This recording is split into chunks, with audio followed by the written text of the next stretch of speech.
जय श्री राधे कृष्णा। आज हम कार्तिक मास में सुनी जाने वाली राम लक्ष्मण जी की कहानी सुनेंगे। भगवान श्री राम, लक्ष्मण और सीता जी पिता दशरथ जी की आज्ञा से वनवास जाने लगे। रास्ते में सभी तीर्थ गंगा, यमुना, गोमती नदियों में पितृ तर्पण कर वन में कंद मूल फल फूल खाते हुए वन में अपना समय व्यतीत करने लगे। कार्तिक का महीना आया। एकम के दिन लक्ष्मण जी ने राम जी की आज्ञा से फल फूल लाकर माँ सीता को दिए।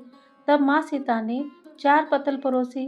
तब लक्ष्मण ने पूछा, भाभी हम 3 हैं, फिर 4 में क्यों परोसा? तब माँ सीता बोली, 1 पत्तल गौ माता की है। राम जी, लक्ष्मण जी गौ माता को पत्तल परोस दी। तब राम जी ने पूछा, सीता जी आपने खाना शुरू क्यों नहीं किया?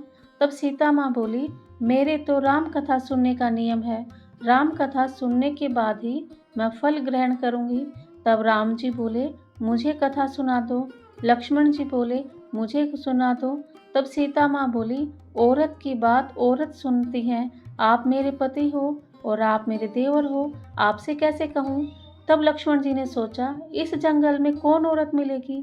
तब लक्ष्मण जी ने अपनी माया से एक नगरी का निर्माण किया। उस नगरी में सब सुख सुविधाओं से युक्त थी। उस नगरी में सब चीजें सोने की थी, इसलिए नगरी का नाम सोन नगरी रखा। सभी नगर निवासियों को घमंड हो गया। उस नगरी में कोई गरीब नहीं था। जब सीता जी कुएं पर पानी लेने गई और पनिहारिनों से राम राम किया तो कोई नहीं बोली। थोड़ी देर में एक छोटी कन्या आई। सीता जी उससे राम राम बोली और कहा कि राम कथा सुनोगी क्या? तब वह बोली, मेरे तो घर पर काम है। सीता जी ने कहा, मेरे पति राम और देवर लक्ष्मण भूखे हैं। तब लड़की बोली, मेरी माँ इंतजार कर रही है। वह लड़की वहाँ से जाने लगी।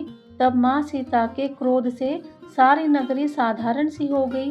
जब लड़की घर गई तो माँ बोली, ये क्या हुआ? तब लड़की बोली, मेरे को तो पता नहीं है, वहाँ पर एक साध्वी बैठी थी, मुझे राम कथा सुनने के लिए बोली, पर मैं तो कथा नहीं सुनी।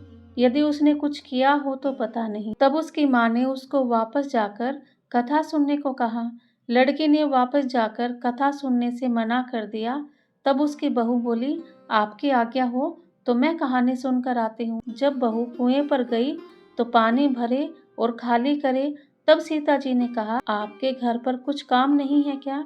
तब वह बोली, माता जी मैं तो सारा काम करके आई हूँ। तब सीता माँ बोली, तुम मुझे माँ कहकर बुलाई, यदि तुझे समय हो तो मेरी राम कहानी सुन लेगी। तब वह बोली, माता जी कहानी सुनाओ, मैं प्रेम से कहानी सुनूंगी। फिर सीता माता ने उसे राम कथा सुनाई। जब राम कथा पूर्ण हुई तो सीता जी ने कहा, तूने मेरी राम कथा सुनी, मेरी सहायता की, राम जी लक्ष्मण जी को जिमाया है, भगवान तेरी भी रक्षा करेंगे, तुझे स्वर्ग का सुख मिलेगा। सीता माता ने उपहार स्वरूप अपने गले का हार दे दिया।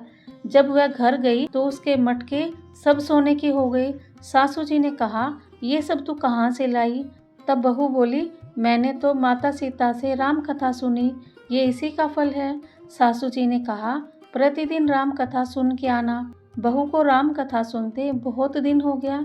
तब उसने सीता माता से पूछा, अब इसके उद्यापन विधि भी बतलाओ। तब सीता जी ने कहा, 7 लड्डू लाना, 1 नारियल लाना, उसके 7 भाग करना, 1 भाग मंदिर में चढ़ाना, जिससे मंदिर बनवाने जितना फल होता है, 1 भाग सरोवर के किनारे गाड़ देना, जिससे सरोवर खुदवाने जितना फल प्राप्त होता है, 1 भाग भगवत गीता पर चढ़ाना, जिससे भगवत गीता पाठ करवाने जितना फल होगा, 1 भाग तुलसी माता पर चढ़ाना, जिससे तुलसी विवाह जितना फल होगा, 1 भाग कंवारी कन्या को देना, जिससे कन्या विवाह जितना फल होगा, 1 भाग सूरज भगवान को चढ़ाना, जिससे 33 करोड़ देवी देवताओं को भोग लगाने जितना फल होगा। अब उसने विधि पूर्वक उद्यापन कर दिया। माता सीता के पास आई, माता मैंने विधि पूर्वक उद्यापन कर दिया, अब 7 दिन बाद वैकुंठ से विमान आएगा। 7 दिन पूरे हुए, विमान आया तो बहू ने कहा, सासू जी स्वर्ग से विमान आए हैं। तब सासू जी ने कहा, बहू तेरे ससुर जी को व मेरे को भी ले चल, तेरे माता पिता को भी ले चल, सारे कुटुंब परिवार को ले चल, आड़ोसी पड़ोसी को भी ले चल। बहू ने सबको बिठा लिया, पर विमान खाली था। थोड़ी देर में उसकी नंद आई और देखते ही देखते विमान भर गया। तब बहू ने कहा, माँ सीता माता, नंद बाईसा को भी बैठा लो। पर सीता ने कहा, इसने कभी कोई पुण्य धर्म नहीं किया। तब बहू ने कहा, भाई साहब, आप पहले कार्तिक मास में राम लक्ष्मण की कथा सुनना, उसके बाद आपके लिए वैकुंठ से विमान आएगा। गांव के सारे लोग एकत्र हो गए और पूछने लगे, तूने ऐसा कौन सा धर्म पुण्य किया, भगवत गीता के पाठ किए, हमें भी बताओ। तब बहू ने कहा, मैंने तो सीता माता से प्रतिदिन राम कथा सुनी और नियम से उद्यापन किया।